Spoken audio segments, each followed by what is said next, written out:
Ушул жерде бир 5-6 намазга жыгылган кишилер да байкабастан сүйүнгөндөн ичип алыптыр.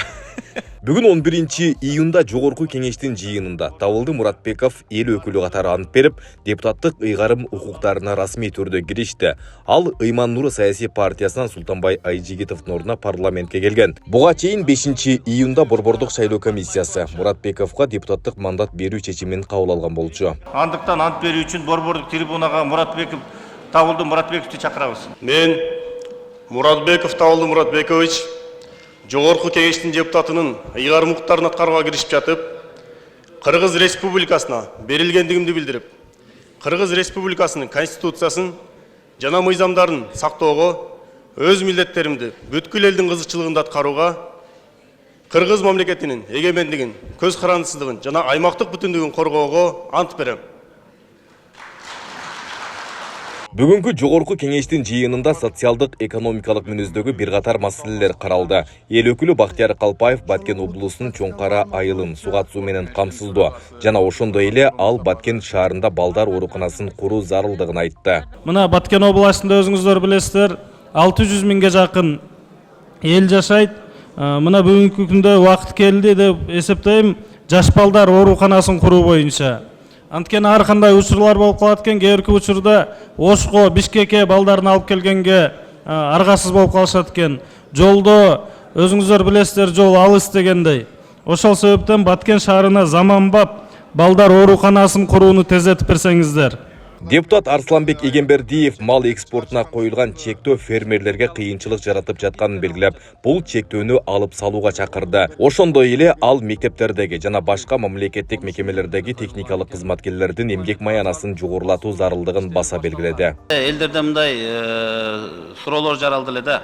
Мал экспорттоо боюнча.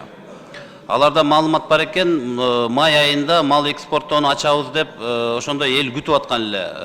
Жайлоого чейин малдарыбызды сатып алалы деп. Дагы да ачылган жок да мал экспорту. Эмне себептен ачылбай атат? Бул эми биз өзү айылчар агрардык өлкө болгондон кийин биздин ички дүң продукциябыз мына ушунун эсебинен көбөйөт да. Анан экспорт кыларга келгенде мына экспорт кылып эл кичине мал жанды жакшы акчага сатып алайын десе, ушундай бир экспорт ачылбай тоскоолдуктар болуп атат да. Ушуга бир протоколдук тапшырма берип койсоңуз. Эл өкүлдөрү аймактарды ичүүчү жана сугат суу менен камсыздоого байланышкан маселелерди көтөрүштү. Алсак депутат Равшанбек Рыспаев дыйкандар арасында сугат суу боюнча наразычылыктар күчөп жатканын билдирди. Анын айтымында фермерлер суу тартыштыгына жана сугат суунун жогору баасына 7000 сомго чейинки жеткен тарифтерге даттанышууда. Муну менен катар эл өкүлү суу пайдалануучулардын ассоциациялары менен дыйкандардын ортосунда келишимдер жоктугун, тарифтер ар башка коюлуп жатканын сынга алды. Мыногу айыл чарба Алмаз Акымжанович, айыл чарба министрлиги ушу сыпаларды жоюп элечи, суу чарба менен түздөн түз иштесе кандай болот? Ошону жеткирип койсоңуздар. Алыскы, мисалы алыскы мына Төмойун, Төлөс, 12 бел айыл өкмөттөрүндө бүгүнкү күнү суга суу жетпей атат. Баасы 1 гектарына 5 миңден 7,5 миң сомго болуп, о элдерге оор келип атат.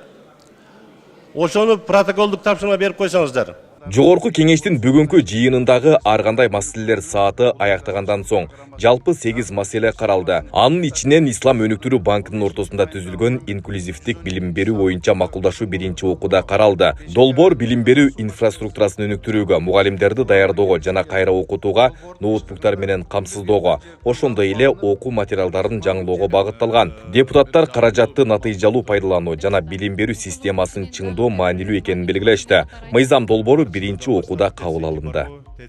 Айбек Исабеков, Турсунали Нуралиев, Регион.